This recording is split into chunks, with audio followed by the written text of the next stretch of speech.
Hello दोस्तों, मैं रश्मि आनंद, assistant professor political science. आपका हमारे इस पॉलिटिकल साइंस के चैनल पर बहुत बहुत स्वागत है। जैसा कि हमारा टॉपिक राजनीतिक परंपराएं चल रहा है, तो उसमें आज हमारा टॉपिक है पारिस्थितिकीवाद। इकोलॉजिज्म क्या है, आज हम इस बारे में पढ़ेंगे। तो इकोलॉजी शब्द क्या है, पहले हम देखते हैं किससे बना है। तो इकोलॉजी शब्द दो ग्रीक शब्दों से बना है।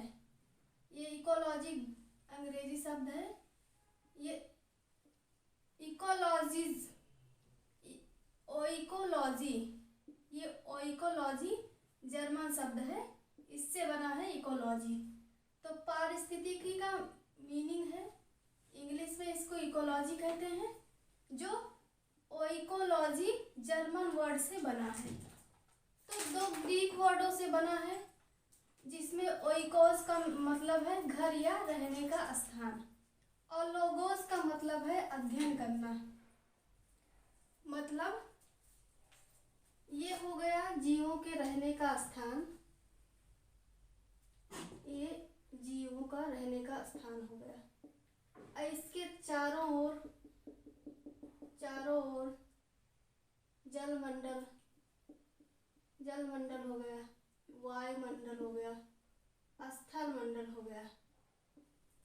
तो ये जो वातावरण है जीवों के और इसके बीच, जो जलमंडल है, वायुमंडल है और स्थल मंडल, इसके बीच जो पारस्परिक क्रिया हो रही है, ये इसको प्रभावित कर रहे हैं और यहाँ से ये जीव भी प्रभावित हो रहा है। मतलब दोनों लोग परस्पर रूप से एक दूसरे से प्रभावित हो रहे हैं। इसी के अध्ययन को क्या कहते हैं, जीवों और पर्यावरण के बीच में जो क्रिया हो रही है, एक दूसरे को जो लोग मतलब दोनों प्रभावित कर रहे हैं, इनके बीच क्या परस्पर संबंध है, उसी के अध्ययन को क्या कहते हैं हम, इकोलॉजी।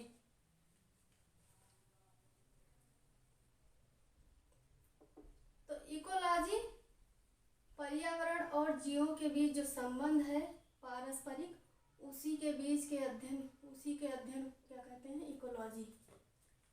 तो जीव विज्ञान की वह शाखा है इकोलॉजी। इकोलॉजी क्या है, जीव विज्ञान की वह शाखा है जिसमें जीव समुदायों का उसके वातावरण, मतलब ये जीव समुदाय हो गया और ये वातावरण हो गया इसके चारों ओर के साथ पारस्परिक संबंध का अध्ययन क्या कहलाता है, इकोलॉजी, पारिस्थितिकी। ठीक, उसकी परिस्थिति या पर्यावरण के तत्वों का अध्ययन तथा वैज्ञानिक विवेचन करना ही पारिस्थितिकी का उद्देश्य है। तो क्या है, एक जीव विज्ञान की शाखा है जिसमें जीव समुदाय जो है का उसके वातावरण के साथ जो पारस्परिक संबंधों का अध्ययन है, उसी को पारिस्थितिकी कहते हैं। तो इस प्रकार का आवास, इस प्रकार का घर या रहने का स्थान जहाँ जीवन बसता है, उसकी परिस्थिति या पर्यावरण के तत्वों का अध्ययन क्या कहते हैं, उसका वैज्ञानिक विवेचन करना ही पारिस्थितिकी का उद्देश्य है। तो हमें लगता है ये कंसेप्ट आपका क्लियर हो गया होगा कि जीवों और पर्यावरण के बीच जो पारस्परिक संबंध है, उसी के अध्ययन को क्या कहते हैं, इकोलॉजी कहते हैं। तो इकोलॉजी शब्द किससे बना है, तो ये जर्मन शब्द है ओइकोलॉजी। तो ओइकोलॉजी शब्द का प्रयोग सर्वप्रथम सबसे पहले जर्मन जीव वैज्ञानिक थे अर्नेस्ट हैकल। तो अर्नेस्ट हैकल ने इसका जर्मन भाषा में सबसे पहले प्रयोग किया। कब प्रयोग किया, 1869 में। तो क्वेश्चन यहाँ से आया हुआ है, आता भी है कि इकोलॉजी शब्द का सबसे पहले प्रयोग किसने किया, तो अर्नेस्ट हैकल ने। और इसका सन भी पूछ लेता है, ईयर मतलब किस साल में किया, तो 1869 में। बुक इनकी है, तो इन्होंने इसी बुक में इसका वर्ड का यूज किया था, ओइकोलॉजी। जो बुक का नाम है इनका जनरल मॉर्फोलॉजी देयर ऑर्गेनिज्म, जनरल मॉर्फोलॉजी देयर ऑर्गेनिज्म। ये जर्मन लैंग्वेज है, तो प्रोनाउंसिएशन के लिए माफ़ी चाहती हूँ, थोड़ा गड़बड़ हो गया है। तो तो जनरल मॉर्फोलॉजी देयर ऑर्गेनिज्म, परिभाषाएं कुछ विचारकों ने परिभाषाएं दी हैं पारिस्थितिकी के बारे में। तो टेलर जी कहते हैं पारिस्थितिकी वह विज्ञान है जो सभी जीवों का संपूर्ण पर्यावरण के साथ पूर्ण संबंधों का अध्ययन करता है। मतलब कि पर्यावरण और जीवों के बीच जो परस्पर संबंध है उसी के अध्ययन को पारिस्थितिकी कहते हैं। पीटर सिंगर कहते हैं, इनकी बुक है, यहाँ ये क्वेश्चन आया हुआ है एंड इनकी बुक पूछी गई है पीटर सिंगर की। तो पीटर सिंगर जी कहते हैं, इनकी बुक है एनिमल लिबरेशन, 1975 में लिखी। तो इनकी बुक है एनिमल लिबरेशन। इसमें कहते हैं, अपनी बुक में ये कहते हैं कि सभी पशुओं से समान व्यवहार किया जाए। समान व्यवहार करने पर ये बल देते हैं कि सभी पशुओं के साथ क्या है, समान व्यवहार किया जाए।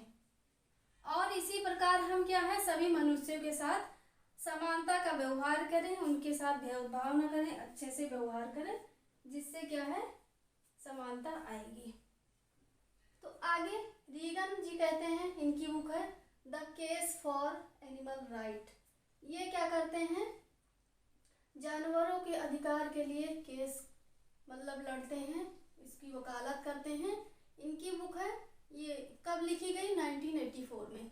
तो रीगन की है the case for animal right. ये इसमें किन पशुओं के लिए इन्होंने वकालत की है, अधिकार की, तो स्तनपायी जो पशु हैं उनको अधिकार देने की वकालत की है। रेचल कार्सन की बुक है रेचल कार्सन की बुक है साइलेंट स्प्रिंग। ये भी बुक पूछी गई है, कई बार पूछी गई है। तो साइलेंट स्प्रिंग रेचल कार्सन की बुक है, कब प्रकाशित हुई, 1962 में। इसमें इन्होंने कहा है पारिस्थितिकी संबंध क्या है, कमजोर होते जा रहे हैं। यदि मनुष्य ने प्रकृति के साथ अपने संबंधों को मजबूत नहीं किया तो क्या है, मनुष्य के लिए आत्मघाती होगा। ये कहते हैं कि पारिस्थितिकी के साथ संबंध क्या है, कमजोर होते जा रहे हैं। मनुष्य क्या है, परिस्थिति के साथ खिलवाड़ कर रहा है, उसका दुरुपयोग कर रहा है, पेड़ काटे जा रहे हैं, प्रदूषण बढ़ रहा है। ये सब क्या है, ये सब मनुष्य द्वारा प्रकृति को नुकसान पहुंचाया जा रहा है। तो इसमें क्या कहना है, परिस्थितिकी के साथ संबंध कमजोर हो रहे हैं, मनुष्य क्या है, उसका दुरुपयोग कर रहा है। अगर मनुष्य ने ये करना नहीं बंद किया तो क्या हुआ, प्रकृति के साथ संबंध क्या है, कमजोर हो जाएंगे और जो है आगे भविष्य में वो बहुत ही खतरनाक साबित होगा, आत्मघाती साबित होगा। तो ये कहते हैं कि परिस्थितिकी संबंध कमजोर हो गए हैं, आगे हमें क्या करना है कि परिस्थितिकी के साथ क्या है, संतुलन बनाए होकर आगे बढ़ना है। 1972 में एक बुक 1972 में एक रिपोर्ट प्रकाशित होती है, टू लिमिट टू ग्रोथ। तो to limit to growth report प्रकाशित होती है 1972 में। इसमें कहा गया है कि प्रति विकास है उसकी सीमा होनी चाहिए। कोई सीमा होती है प्रति विकास की, और उसे जनसंख्या विस्फोट, औद्योगिक विकास, खाद्य पदार्थों उत्पादन, प्रदूषण एवं अन्य स्रोतों में आने वाले अब ये क्या कहते हैं, इनको विश्लेषित किया है। ये कहते हैं विकास की सीमा होती है, ये कि नहीं जनसंख्या विस्फोट हो रहा है, तो क्या है प्रति विकास जो है इसकी सीमा ये लांघ गई है। ये लोग इससे क्या है, जनसंख्या मतलब संसाधन कम है भैया, बच्चे पैदा किए जा रहे हैं, जनसंख्या बढ़ रही है, तो क्या होगा, संसाधन कम है तो आगे आने वाली जनरेशन क्या है, दिक्कत होगी, इससे पर्यावरण को नुकसान होगा। तो जब पर्यावरण को नुकसान होगा तो फिर संतुलन गड़बड़ा जाएगा, तो इसके साथ संतुलन बना के चलना है। तो जनसंख्या विस्फोट, औद्योगिक विकास, खाद्य पदार्थ उत्पादन, प्रदूषण, ये सब क्या है प्रति विकास की सीमा को लांघ गए हैं, इनको संतुलित करना होगा, नहीं आने वाली जनरेशन के लिए आत्मघाती सिद्ध होगा। विशिष्टता क्या है पारिस्थितिकीवाद की, यह पहली ऐसी राजनीतिक विचारधारा है। तो ये क्या है, राजनीतिक विचारधारा है जो मनुष्य और पर्यावरण के मध्य संबंधों को राजनीतिक दृष्टि से देखने का प्रयास है। किस दृष्टि से? राजनीतिक दृष्टि से देखने का प्रयास हुआ है। जैसा कि ये टॉपिक हमारा 2019 में ऐड हुआ है पारिस्थितिकीवाद, तो इसको पॉलिटिकल साइंस में ये टॉपिक इंक्लूड किया गया है। तो इसमें ज़्यादा नहीं पढ़ना है। क्या है?